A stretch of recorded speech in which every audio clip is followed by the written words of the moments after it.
La rubrique de Frédéric.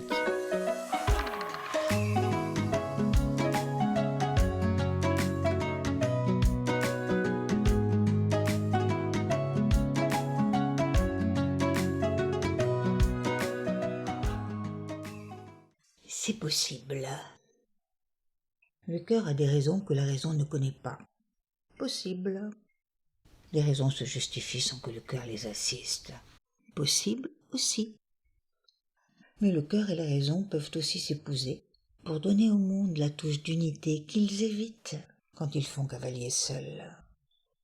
Quand ils s'allient, le contentement est à l'œuvre et donne à l'instant ses radiations d'amour et de compréhension.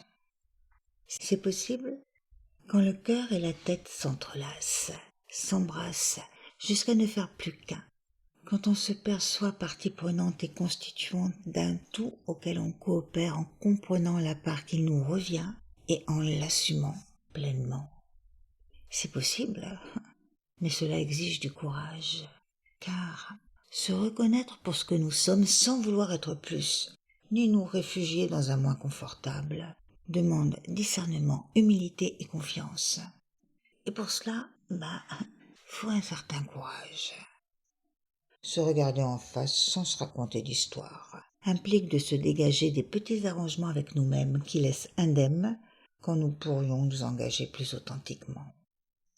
Mais quand l'authenticité n'existe que côté cœur, elle court le risque de prendre des vessies pour des lanternes. Quand elle ne se décline que côté tête, elle peut devenir calcul justifié, justifiant, justifiable, au mépris de la reconnaissance, du respect plein et entier des autres, proches ou lointains. On peut être authentiquement manipulateur pour servir des intérêts personnels. Le courage, c'est regarder le monde pour ce qu'il est et comprendre que son expression n'est que la résultante de la conscience qui l'anime.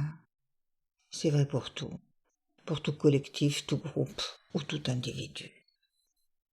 Regardons les rapports que nous actualisons entre l'âme et la personnalité.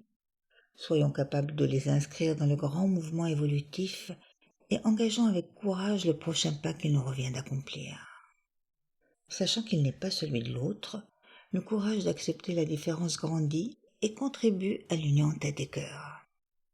C'est là le changement que nous pouvons incarner à chaque instant. Il faut aussi du courage, du cœur à l'ouvrage, pour cheminer, travailler, transformer nos réalités sans que nul en existence ne vienne nous en féliciter ou nous gratifier. Le courage, c'est aussi d'exprimer le contentement sans se contenter de ce qui est. C'est être en chemin permanent et réaliser que nous ne sommes pas là pour le bien-être d'une existence, la nôtre, celle d'un autre ou d'autres choisis, mais pour concourir à l'alliance tête-cœur, corps-esprit, qui rendra manifeste le pouvoir d'aimer et d'inclure. Au-delà de nos pensées et de nos appréciations, quand la tête et le cœur seront réunis, nous aimerons et comprendrons parfaitement ce dont l'humanité doit s'acquitter. C'est possible. Le savoir aide à s'y consacrer en acceptant les étapes ardues et parfois nécessaires pour y arriver. À nous possible. Courage. Courage.